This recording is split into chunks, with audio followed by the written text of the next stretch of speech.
Welcome to the Astro Psyche. My name is Shawna McGrath. I'm a depth psychotherapist and an astrologer, and I am so delighted to have you here. I have a few announcements up top here. I am excited to share with you that I'm teaching a course called Tarot as a Spiritual Practice. This is an online 6-week course that I'm co-teaching with my partner, Kenneth Miller, who is also an astrologer and a tarot practitioner and a studier of the spiritual metaphysical arts like myself. And we're very excited to share this course with you for those folks who are wanting to learn about tarot and also spiritual practice and how to bring those two together in a way that is psychological, spiritual, coming from a depth psychological perspective. And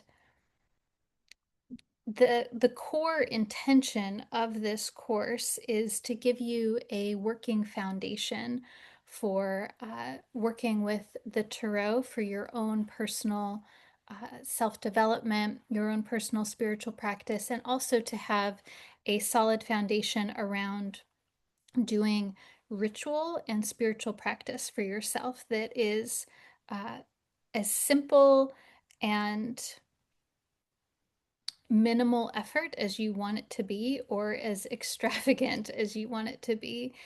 This course is really for you to have the basic foundational tools that you need to work with tarot and spiritual practice together as uh, as an anchor for bringing deeper meaning and self-reflection into your life in a again, this way that is easily accessible to you right now. So we start February 22nd, and yeah, just so excited to share this with you. Thank you to those of you that have already signed up. We're so excited and excited to share astrology and spiritual practice with you. In this course, we meet over 6 weeks, Sundays at 11 a.m. Pacific time, and each class is recorded, so you'll get that whether or not you're able to attend live. But of course, we would love to have you there. So um, you can sign up for that on my website, theastropsyche.com /courses. I'll have the link below. I think that's what it is, /courses. And the early bird price ends February 8th. So if you are in a position to do that before then, I highly recommend it. Yeah, so excited to have you there.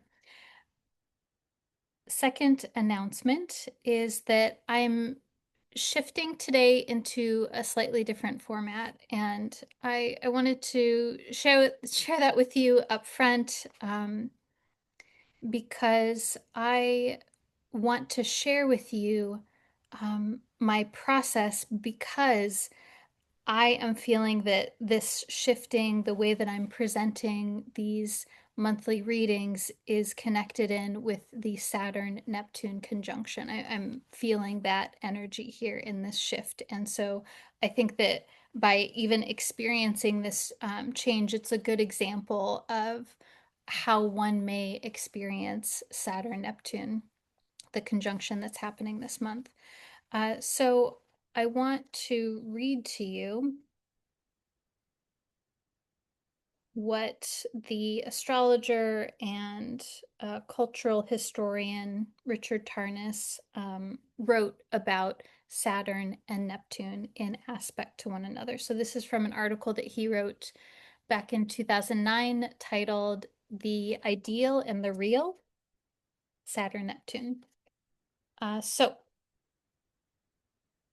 in this article, he's writing about well-known people through history, through time, who have had Saturn and Neptune in aspect to one another. So people that have this in their birth chart, and how we can start to study the archetypal themes, the archetypal embodiments of Saturn, Neptune through looking at people that have that in their birth chart. So one manifestation of many that he discusses are that, quote, Saturn and Neptune principles can also be recognized by the polarity between prose and poetry. While prose has a greater focus on imparting factual information, reflecting on matters of objective common concern, and communicating ideas with unambiguous clarity and precision, all Saturnian values and themes. The realm of poetry is specifically more concerned with the realm of imaginative vision, with exploring the ambiguities of the interior world and subjectivity, and with the creative use of language and imagery with attention to subtle nuances of aesthetic meaning and intangible impressions, all values and themes of the Neptune archetype. So I I have been wanting to shift these monthly forecasts, these readings, from being so linear, specific, Saturnian based. And I wanted to share the astrology with you in a way that is more Neptunian, for lack of a better word here. And I've been feeling that for quite some time, and I've been trying to move in that direction and to discover what that even looks like for me, uh, how that feels for me and what feels good for me. And I'm have been intending to really honor through experimentation what wants to come through and how my work wants to change over time. And I happened to read this, I was in the process of reading this article over several days, sort of reading a bit and then putting it down, reading a bit and putting it down. And I happened to read this section this morning, and it just really, it really resonated and it clicked something for me. And for myself,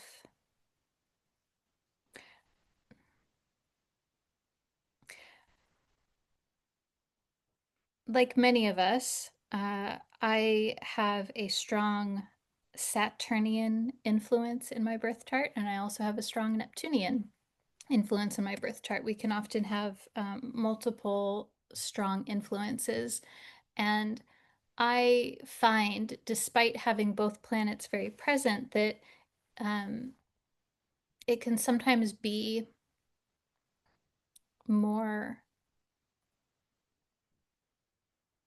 default for me to go into the Saturnian.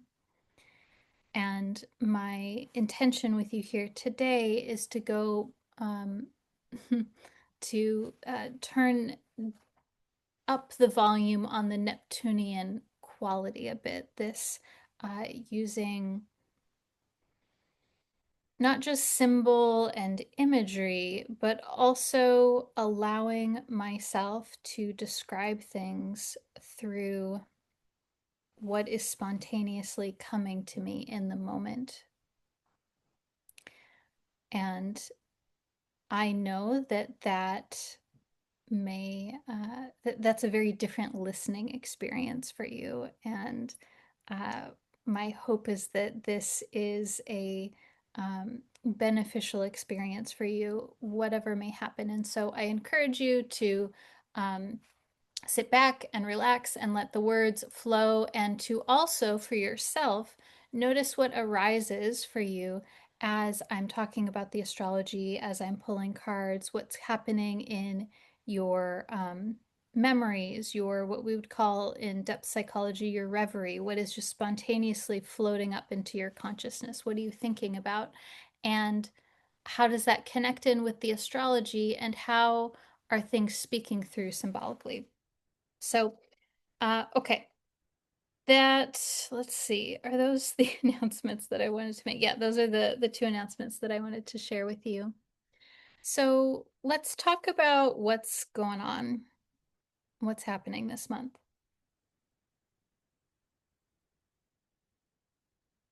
One of the big themes that's happening is Saturn and Neptune will make a conjunction this month. This is the peak of this transit where the practical, uh, the material, the earthly matters of Saturn are encountering and commingling with the unseen, the imagination, and the illusionary factors of Neptune. We can think of this as if there are shifting with there's a shifting reality that's happening here. And Saturn is the reality, but so is Neptune. I remember reading in a book by the astrologer Robert Hand that Saturn is the reality, the practical reality, the material world, and Neptune reminds us that that Saturnian reality is not the only reality that there is. I'm paraphrasing something to this extent. So there's this bending of worlds, there's a bending of reality. I'm thinking in this moment about when in that movie The Matrix, and um, they're bending the spoons. It's like this is a moment this month, and we're really in this several year period where the things that we thought were concrete, were real, are starting to um, bend and change shape. And maybe that's a dissolving. Dissolving can be a common keyword for Neptune. And Neptune also blurs, it softens, it obscures. The word obscure is very relevant for this month in particular because we have this Saturn-Neptune where Neptune uh, modifies the structure of things. And we also have eclipses as well. Eclipses are when the light gets momentarily obscured and we can't see for a period of time. And there's a lot of, uh, obscuring of things, bending of things, appearing in a very different way. And for you, I'm not quite sure how this is going to manifest in your life. I think that we can certainly see it collectively, where there is such a breakdown of consensus reality and what is real and what is not real, and um, that there is not the agreement that we used to have on what is actually happening here. And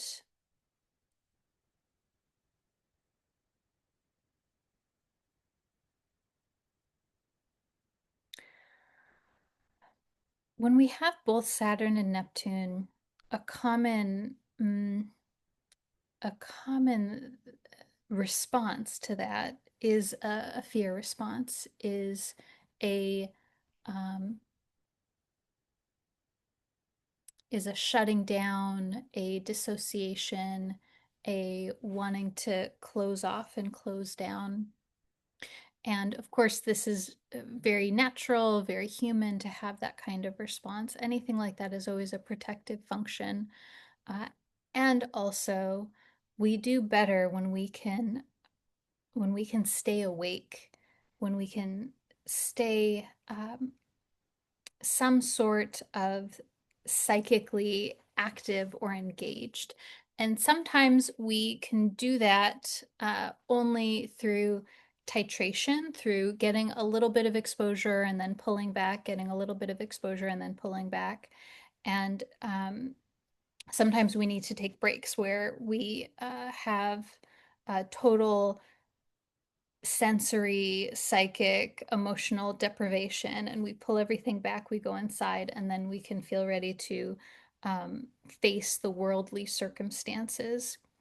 Saturn-Neptune is about finding a relationship with the inner world as well as the outer world and not sacrificing either one of those, being able to move through both of those worlds, the material reality as well as the inner landscape, and uh, finding ways to actually braid those together because this is a conjunction. So the conjunction makes this so that we want to find a way to hold space for both the Saturnian structure of things, the practicality of things, the containment of things, Saturn,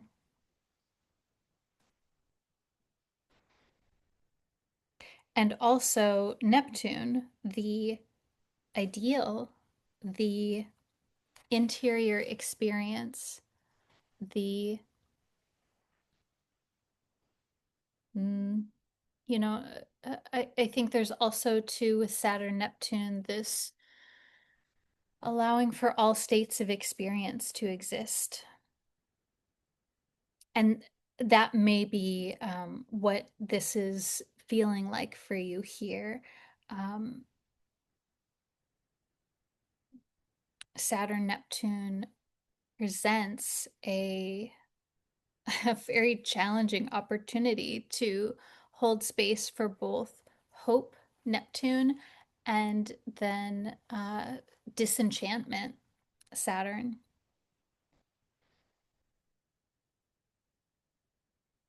To hold space for both safe containment and protection and um,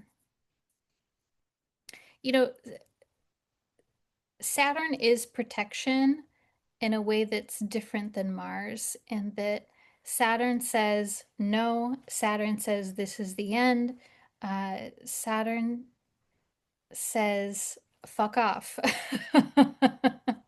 The middle finger in symbology and palmistry, the middle finger is the finger of Saturn. And so when you are flipping someone the bird, you're saying, "Get out of my space, fuck off. This is not allowed here," among other things, I suppose. Uh, Now, I pulled some cards from the Kim Kranz Alchemy Oracle deck before I got in here. I pulled 3 cards to help us understand the astrology of here. And for the Saturn-Neptune combination, ironically, I pulled the Saturn card from this deck. Now, Kim Kranz is coming at the planets through an alchemical lens in this case. And so Saturn represents the structure of things in the alchemical lab. And I'll share with you a bit about what she says. But the imagery here is there is a hand with the pointer finger and the middle finger raised and the thumb raised. And then there's this golden globe hovering above the middle finger, the Saturn finger. And then there's the Reaper's, gosh, I'm not sure what that image is called. That the thing that the Reaper carries in many cultures. What is that? um, and so honestly, I think it's hilarious that because there's several planet cards in this alchemy oracle deck, but there's not many. And so I think it's very interesting that I pulled Saturn to help us understand Saturn-Neptune. What Kim says here is Saturn from an alchemical lens is a symbol of structure, authority, and consequences. She says Saturn is known as the great ruler, the authoritative father, and the structuring force. Limitations, rules, logistics, and laws all fall under Saturn's claim, and they insist on our adherence. Saturn constricts, it corrects, it governs. The force of this planet is mind-bogglingly frustrating. especially for creative types, as it can feel like one limitation after another. Yet its ability to support is unmatched. No creative project can come to be without the Saturnian qualities of commitment, endurance, and steadiness. The trick of the clock reminds us of this planet's steadfast presence, eternally measuring. It's no surprise it's associated with the metal lead and the qualities of density and weight. To embrace Saturn is to embrace the foundation and become one's own central authority.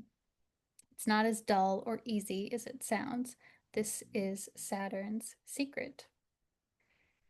And gosh, I think we can certainly see uh, the shadow quality of Saturn and Saturn-Neptune playing out in the world with the horrifying emphasis on um, trying to dominate through force, through power, through, uh, frankly, through fascism and through trying to take away the power from especially those who um, are more vulnerable to that. And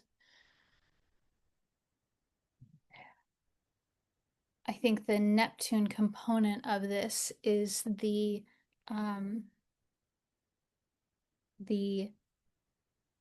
disillusionment and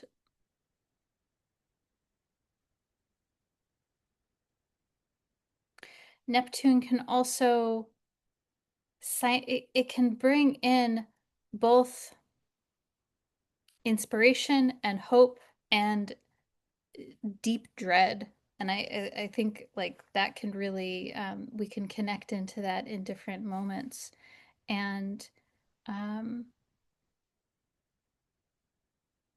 yeah, it's a challenging aspect to work with because it requires holding the tension of two very different qualities.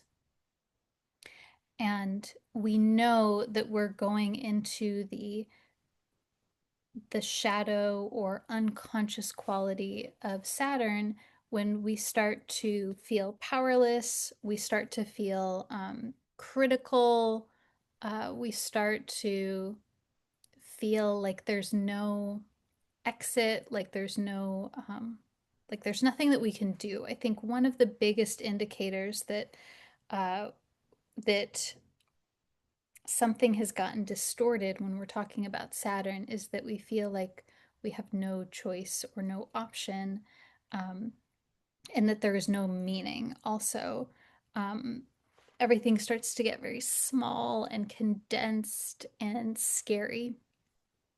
And so we want to try to uh, expand, to take up space, to use the voice, to use the action, to do anything that is possible to um, to expand the boundary. Now, in contrast with Neptune, we know that things are amiss when we feel out of it, when we feel like we're not really here, we feel numb. I think that's a common one with Neptune. And I think uh, there's also something that I notice with Neptune where it can show up sometimes as existential fear or dread. Um, and I say existential when it's like it feels larger than life. I'm thinking about I don't know if you've ever had a dream like this. I've had from time to time dreams where there is a massive tidal wave coming toward me. And um, the immensity of it is just terrifying, but also spellbinding at the same time. And uh, Neptune is a symbol of the collective unconscious. And so I think especially when we start to be exposed to um, so much energy or something that's larger than ourselves, something that's collective rather than personal, it can be really overwhelming because it feels very big. And I want to read for you another thing that Richard Tarnas said about Saturn-Neptune.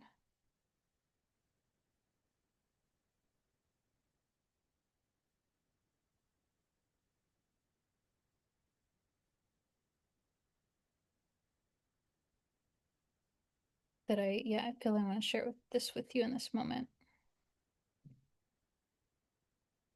So he's talking about another manifestation of Saturn-Neptune and aspect is uh,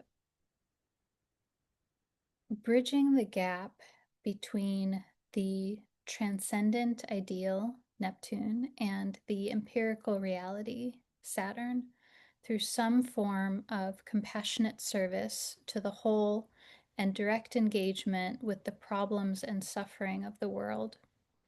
Here, the dominant impulse seems to be that of bringing spiritual values, Neptune, into practical expression and enduring embodiment, Saturn, both within and against resistances of concrete social and political structures, also Saturn, through hard work and disciplined, pragmatic organization, also Saturn.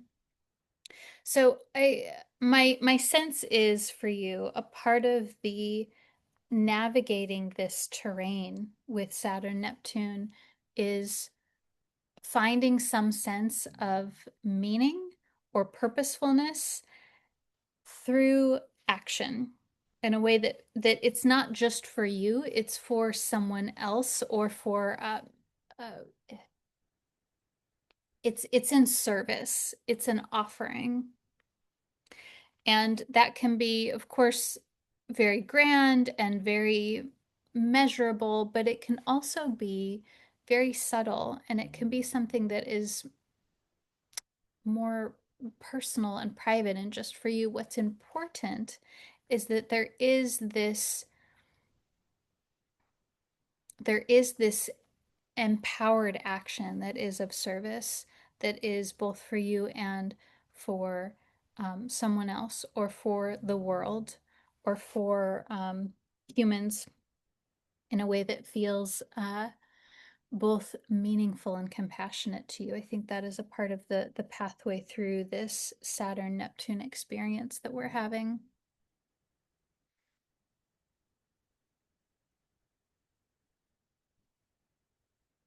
Now, another component of this is Saturn moves into Aries this month.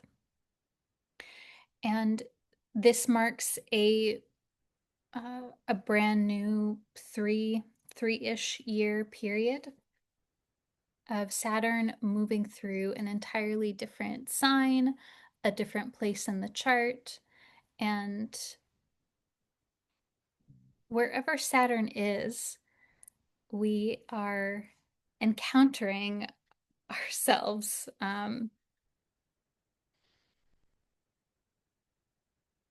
Wherever Saturn is, we're asked to look at things from a less innocent perspective. When we have Saturn transits, we can sometimes feel like it's a loss of innocence almost. And this is, of course, growth oriented and developmental, and also it can be a great time of personal and literal growth and psychospiritual maturation. And it can also feel incredibly confronting at the same time. But this is the growth process. So this is a part of it. And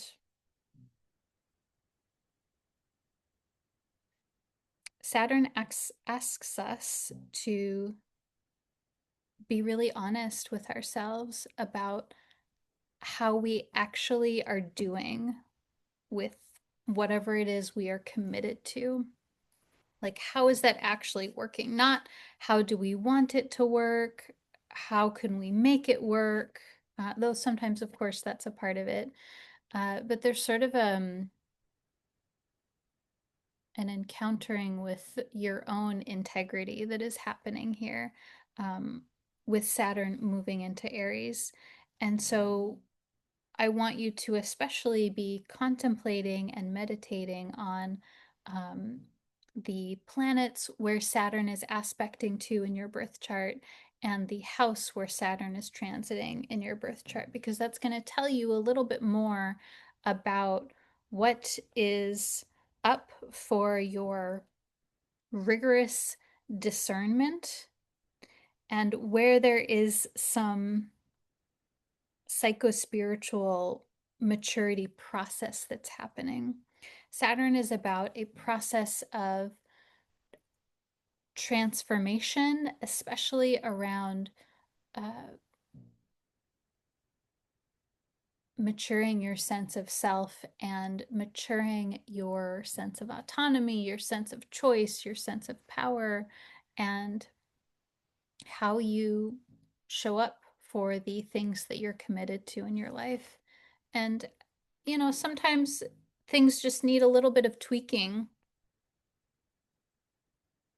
to have a more solid foundation. Now, also this month, we have the planet Uranus being activated.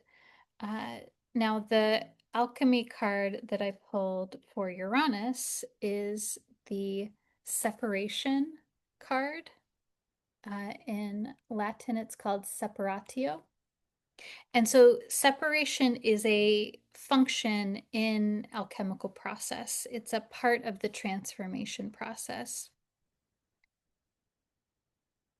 So alchemy is really interesting because things get commingled, they combine, they coagulate, and then they separate, and then they come back together. It's this constant process. So I want to read to you what Kim says. So this is regarding the Uranian element here. She says that separation is about differentiation, dividing, and to cut away. Separatio is the great alchemical operation of the sword. It occurs when substances are pulled apart for their highest good, either willingly or unwillingly.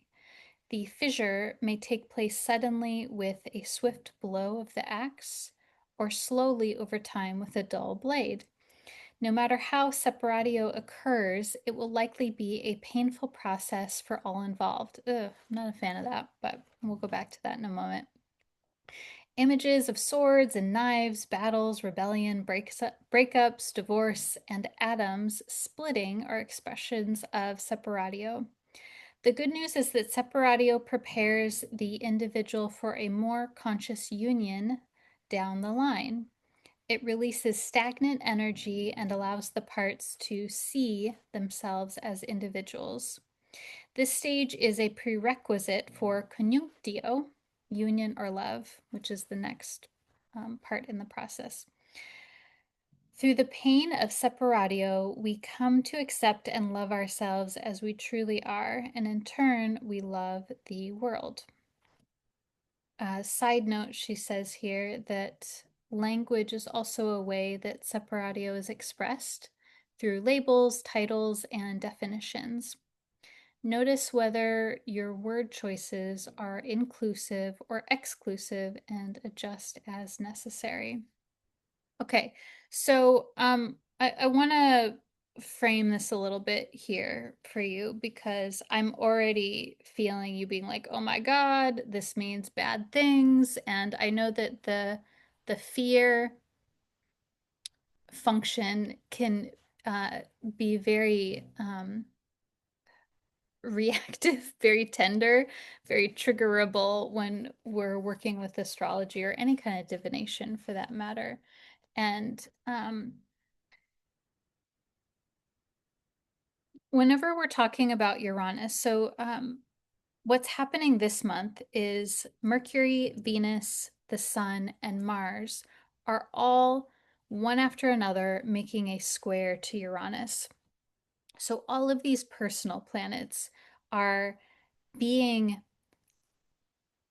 freed, liberated, and there's this, I think a part of what the separation, the separatio is describing is this breaking open.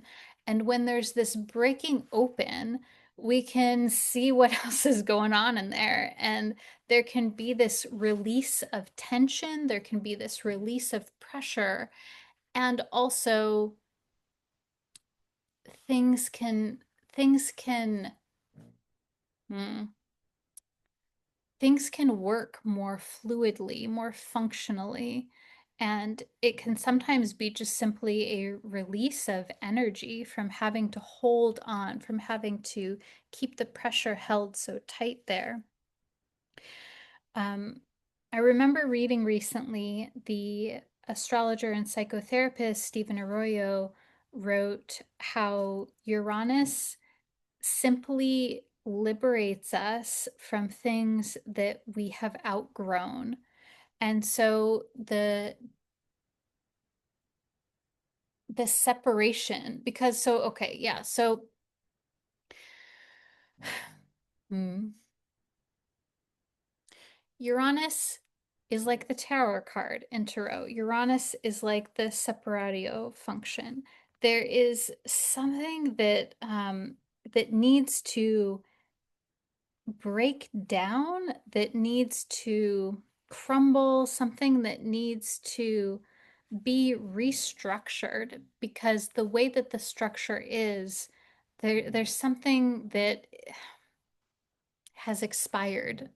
And I don't know what the case is for you, but often when we encounter a Uranus transit, whatever it is that needs to change becomes progressively more and more apparent.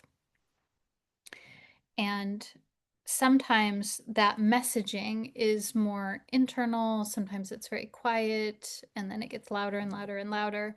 Um, I think that some of the problematic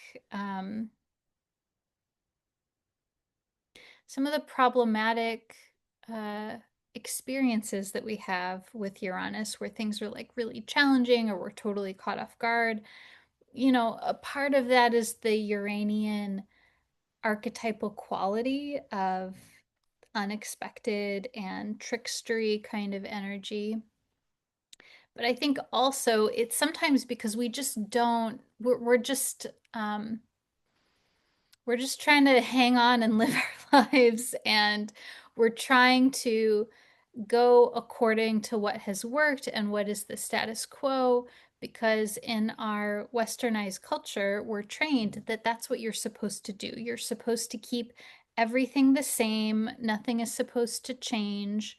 You're supposed to uh, stay young, have the same job, have the same relationship, do the same activities, have the same routine, all of these things. It's supposed to be very neat and tidy and consistent, and life does not work that way. And so, um, a part of the Uranian surprise is that we are conditioned over our lifetimes to try to stay as consistent and predictable as possible, that we're to remain, um, yeah, that we're to remain compliant. God, yeah, that just is what it feels like. There's a strong emphasis around uh, staying in line. And a part of that is Western culture, a part of that is patriarchy, a part of that is just um, culture in itself, in that, in when we look at cultural anthropology, the study of culture, um, there are certain practices that any culture in any time, in any place has in order to keep everyone together, unified for survival. So a part of culture is that there is a certain compliance component to it, and also the patriarchal capitalist way of being really emphasizes these more constrained qualities of staying more rigidly in line or compliant or consistent. And Uranus comes in and is like, hey, let's change things. And so, gosh, I'm going off on a tangent here, but a reason why I'm emphasizing this is when we are conditioned to keep trying to perform compliance so heavily, we often don't realize our own inner um, longings, pullings, intuitions to change or transform. And we're sort of, there's a like an iced out from that or a numbing out from that. And so Uranus, a part of its cosmic mission is to make it very apparent to us what has become worn or outdated or what has become mm, dysfunctional in some way. And so there are some changes here this month for you. And I don't know, maybe you already have a sense of what that looks like, what that feels like, what you want that to be. Maybe there's a subtle feeling, but it's not quite clear yet. I think that's entirely possible, especially given the Saturn-Neptune waters that we're swimming in, especially given that this month we'll also have a Mercury retrograde, which is highly contemplative. Um, and so to contrast this with last month was highly Plutonian. Last month, all of these personal planets, Mercury, Venus, Sun, Mars, all made a conjunction to Pluto. So there were, I would imagine for you, intense emotions, things were revealed, power dynamics and structures were heightened. And, you know, sometimes Pluto can acquaint us with our truth in a way that all of the planets can, honestly, and acquaint us with truth in a way that feels um, more intense, more urgent, and um,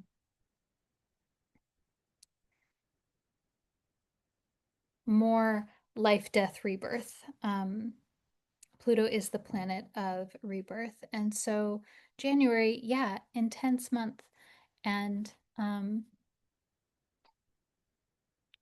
there's with Pluto, there is a literal and metaphorical correlation to the birth, death, rebirth process. It's very raw. And this month, so you've been through this highly transformative experience last month. And this month, in February, there's a different kind of energy. Yes, Uranus is a symbol of innovation and radical transformation and things getting upended, often in a very trickstery kind of way. And the emphasis is more on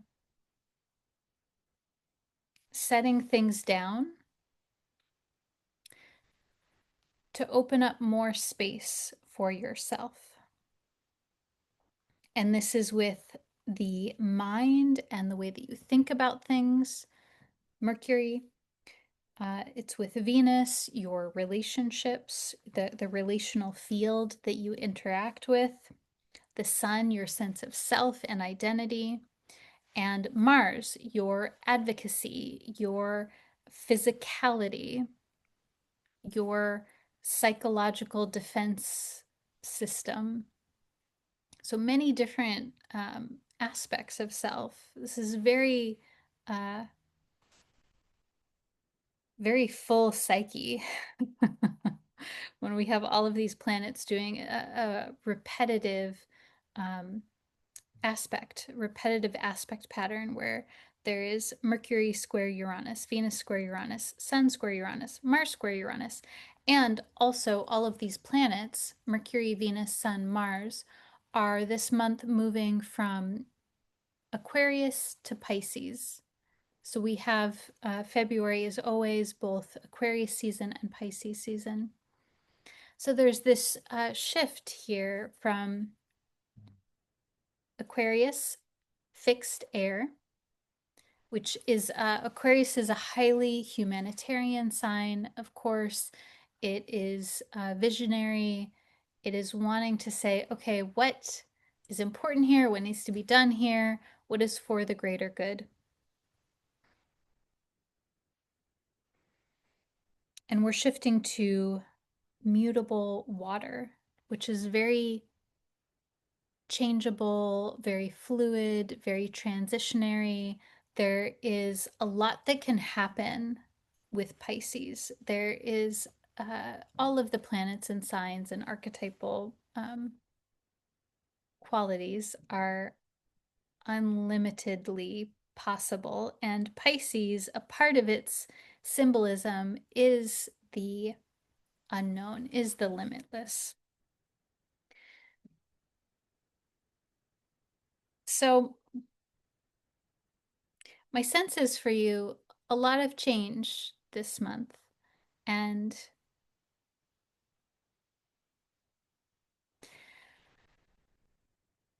connecting back in with the Separatio card. There is something here around individuation, differentiation, and honoring multiple parts of yourself. I think sometimes Uranus can also be a collecting back the soul parts, collecting back the qualities in yourself that you didn't even realize had left you or that you had set down for whatever reason. Uranus is about collecting back the parts of you that are actually you, the ways of being that you are choosing, not that you are indoctrinated to or that are forced upon you, but saying, hey, this is who I am, and this is how I want to be, and this is how I am going to be, because this is what feels right for me. And only you can choose that, what feels right for you. This is a part of the lesson of Uranus. Now, we also have eclipses. And we, of course, start the month February 1st with a full moon in Leo. And then we have a solar eclipse in Aquarius on February 17th. And then we have next month the full moon lunar eclipse in Virgo on March 3rd. So the alchemical card that I pulled for the eclipses, and this also bleeds into the Mercury retrograde a little bit, is the Blue Temple card. It's called the Azure Vault. And it has this sort of pyramid looking symbol of blue watercolor, different colors of blue. And there are these what look like marbles, one large marble at the bottom, and then 1, 2, 3, 4, 5 marbles at the top. So Kim says about this card, it is a symbol. So again, it's called the Blue Temple. It's a symbol of the celestial realm, the imagination, the expansiveness. Welcome to the Blue Temple, home of the alchemical imagination. You have entered a space of new depths, new possibilities. The inner eye opens and you become willing to see in a new way. To understand this card, one must study blue itself. It is the celestial color of the sky, the ocean, and the peacock's tail. Though potent, blue slips away. Through this color, our imagination threads together experiences both grim and glorious. We are taken into the depths of mood, of tone, of the rhythm of the blues, the eternal mastery of blue will only deepen us as we study it, and this is precisely the point. Leave leave the cerebral behind, cloak yourself in the sapphire robe, and sit quietly in the vault of the mysterious.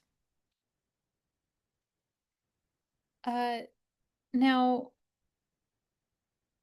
eclipses are when the light gets obscured very temporarily.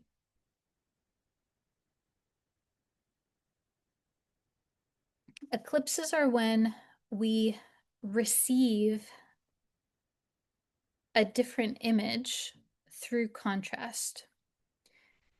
Because typically we just see the moon or we just see the sun, they're just there, it's very predictable. But it's only through this contrast of the light being obscured for a period of time that we realize that there is a different potentiality there. There's something different that can exist. And we get this little glimpse of one planetary body blocking out a different planetary body. And we realize that there is that what we see in some ways is an illusion. That what we see, we only see it, the full moon, for example, we only see it because of where we are standing in space and time. If we had a different vantage point, we would be seeing something very differently. And so this is a part of eclipse cycles and eclipse seasons, is it reminds us that there is an unlimited potentiality and that there are things that we don't even know are happening behind the scenes. And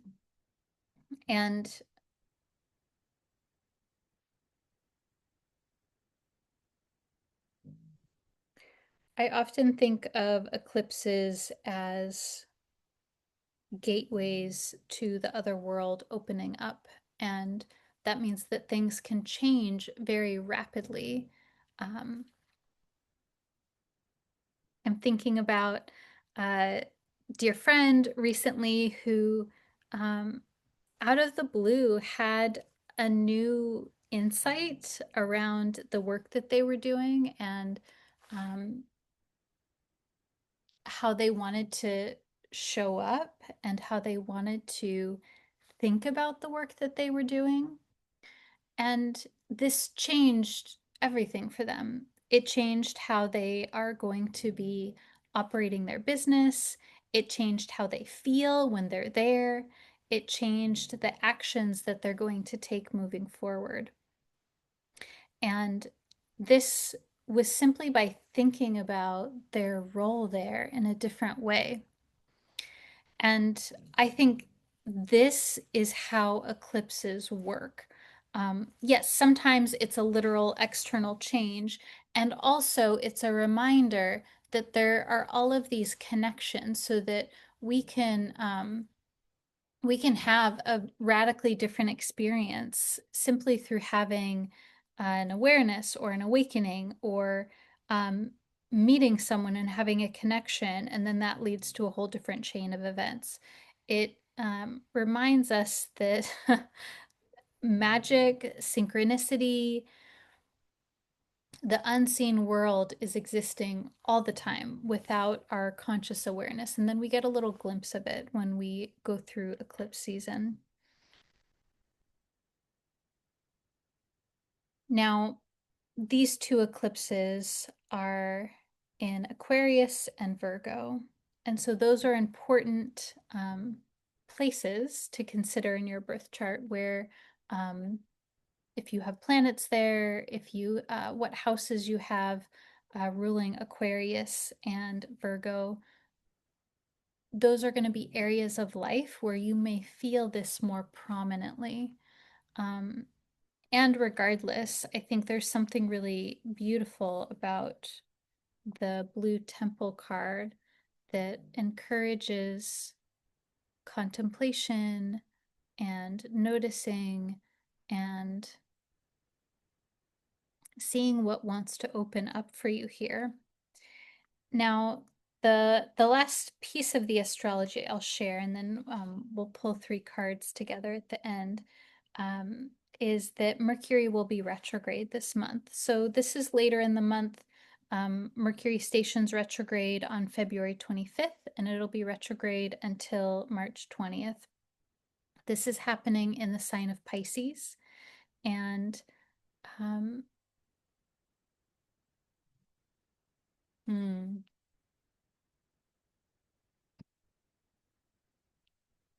Mercury retrograde in Pisces, it feels quite imaginal, doesn't it? It feels mystical, it feels meditative. Um, this is my imagination for you. My fantasy for you is that you work with this Mercury retrograde process to connect to your intuition, your insight, um, to cultivate a sense of intimacy with yourself, that you um, delight in seeing what delights you, that you delight in finding flow states, that you delight in art, music, film, beautiful things, nature.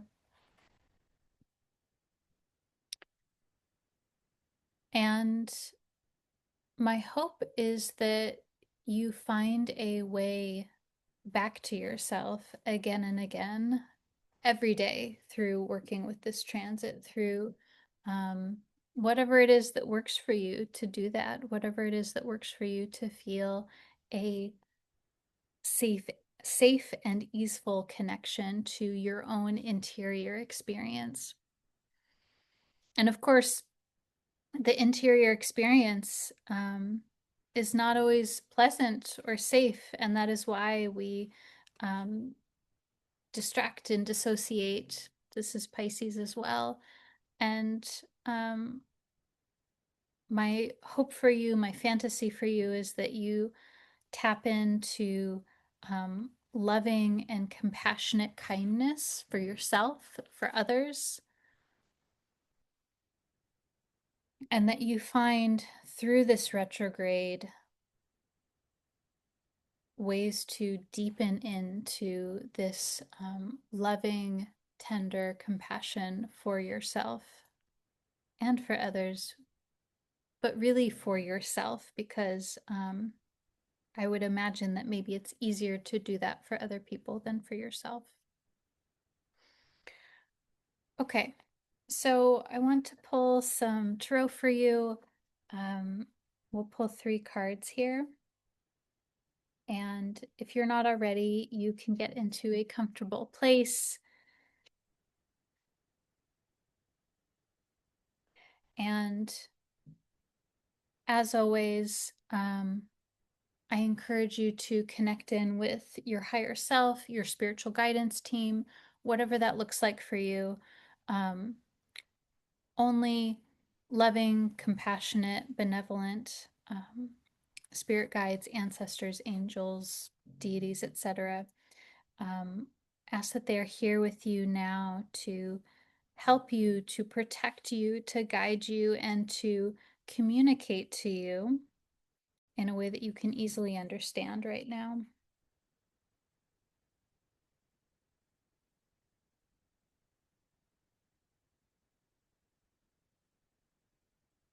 If you have a question or a situation on your heart, on your mind, you can hold that here softly. And if you like, you can pick a number between 1 and 3, and that card will be special to you.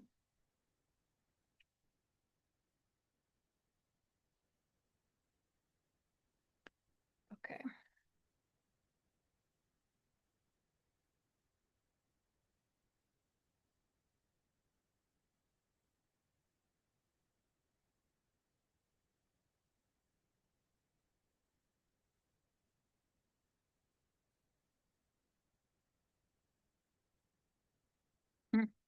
Okay, interesting.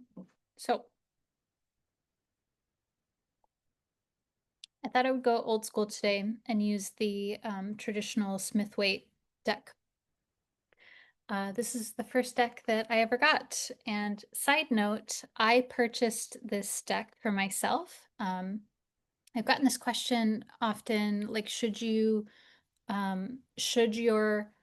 first tarot deck or should any tarot deck be gifted to you? And I don't know where that came from, but I'm not a fan of that. I think that's sort of BS that you have to be like gifted a deck in order to start working with this symbolic imagery tarot. I think please buy yourself a deck. Um, I think it's really important that we can give ourselves permission to enter into spiritual seeking or self-discovery. You don't have to wait for someone to invite you to do that. Okay, so first card is the Five of Wands. Hmm. This card is interesting because it can be about conflict or healthy competition, or maybe all of it. So there is, in the imagery here, there are five people that are using wands or sticks to either play a game or to fight with each other. Um, when I see this card, it's usually from this depth psychological vantage. There's a bit of conflict or tension indicated here. And, sometimes a sense of conflict or tension propels us into action and is actually healthy in some ways. It gets us going. What I'm wondering for you here is what's going on here? What feels conflicted? What feels tense? Is this something inside of you? Is this something that you're encountering via your external environment? I know that's probably both, frankly. And how can you? mm,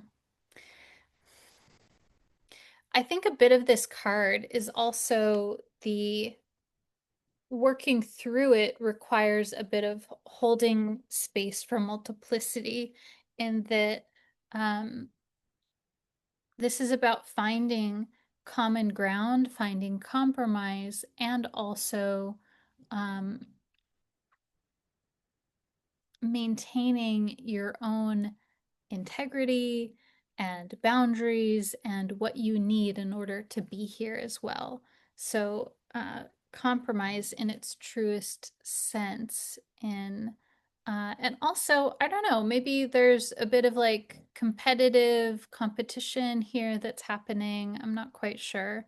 Um, but there's definitely something here about engaging with what is. This card is about engagement and being active and being here and like getting into it, showing up.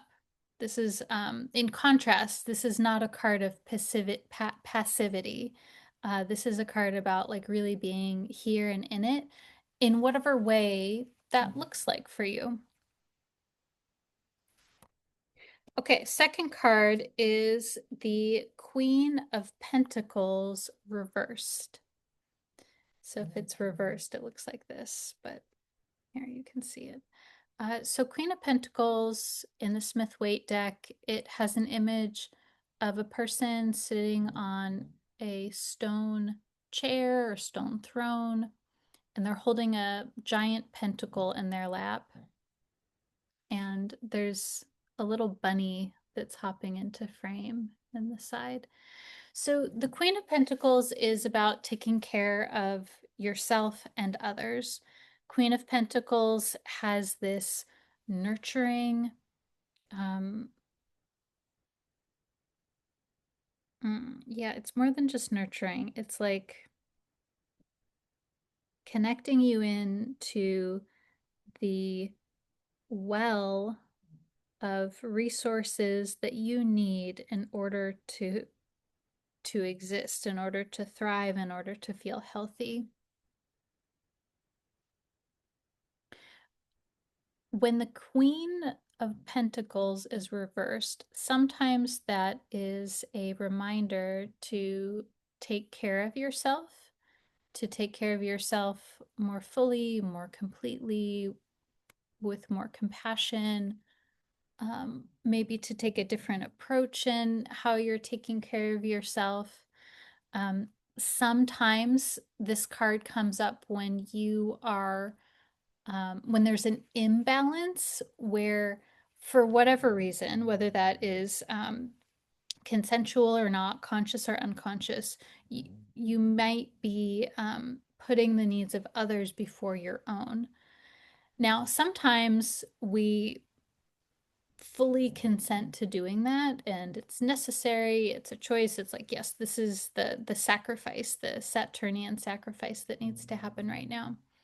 um Sometimes we we do that, we do that in a volume that starts to become detrimental. And that I got this reversed does make me wonder if there's a need to tend to yourself in some way, if there's a need to just tweak the dosage of how much you're giving to yourself in this case, or maybe asking for support or help in some way. Uh, Maybe that's what's needed here. I'm not quite sure. Let's look at what else is here. And but yeah, I find myself, yeah, like wanting to say, like, yeah, you need to take care of yourself, and whatever that means for you. I think in this moment, you know, a part of working with Uranus for me has been being really honest with what actually uh, helps me, what actually makes me feel good, what actually makes me feel nourished, versus what I think I should want or do. Um, I'm very introverted. I am I've like very sensory sensitive, and I feel amazing when I have the most minimal amount of demands on me, when I have like um, as much as I can. No appointments, no obligations. I don't have to talk to anyone, which I know sounds a little ironic. But yeah, when I can just exist and not have to interact, it feels amazing, and it's incredibly restorative for me. And I have just recently gotten to a place where I accept that, where I'm like, yeah, this is how I am, and I'm okay with that. Previous to that, I thought I had to restore myself through doing things that were maybe a little more extroverted, or things that were more out in the world, so to speak. And uh, yeah, so I share that with you, is I think sometimes a part of Uranus is being being in a state of accepting like what actually is true for you, not what you want to be true. And I do wonder if a part of the Queen of Pentacles is like, yeah, what do you need here? What do you want? What do you need to feel strong and secure and wise? Um, I want to say too, I'm thinking about one of the tarot books that I've been reading lately. It's called Radical Tarot. I can't remember the author's name at this moment, but if you Google Radical Tarot, I'm sure you'll find it. Uh, she called the queens the sages, and I really like this, the queen in tarot, all of the queens, Queen of Swords, Pentacles, Wands, Cups, etc., uh, have the wisdom to share. And so this is also part of the Queen of Pentacles, is that when you take care of yourself, there is wisdom that you have to share with others, and maybe in a very practical manner. Okay. Um, Third card is the Death card, the card of transformation, the card of rebirth. Ah, pulled this reversed. So death reversed. So I feel heartened to share with you that it is death reversed because that to me says that it's happening. The process of transformation is is happening. And when death is reversed, there can sometimes be a bit of organic effortlessness around whatever it is that's being transformed. Now, of course, sometimes the death reversed is a resistance to the change, like a resistance to let go. Um, I don't know. You tell me what is happening for you if you feel like there's a resistance. Um, though that being said, I think sometimes when we get death reversed, it's like, ooh, yeah, there's a really good catharsis here that's happening. And I think, what do I think here about these? So there's definitely some sort of inner conflict or inner tension that's happening here. Are you trying to keep up with things? It feels like there's a lot going on. A lot is happening.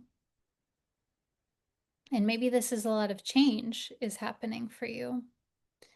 And you're being called to take better care of yourself, to manage your psycho spiritual material resources, and that there is a transformation that happens because of that. There is a release and a relief, and there is a rebirth.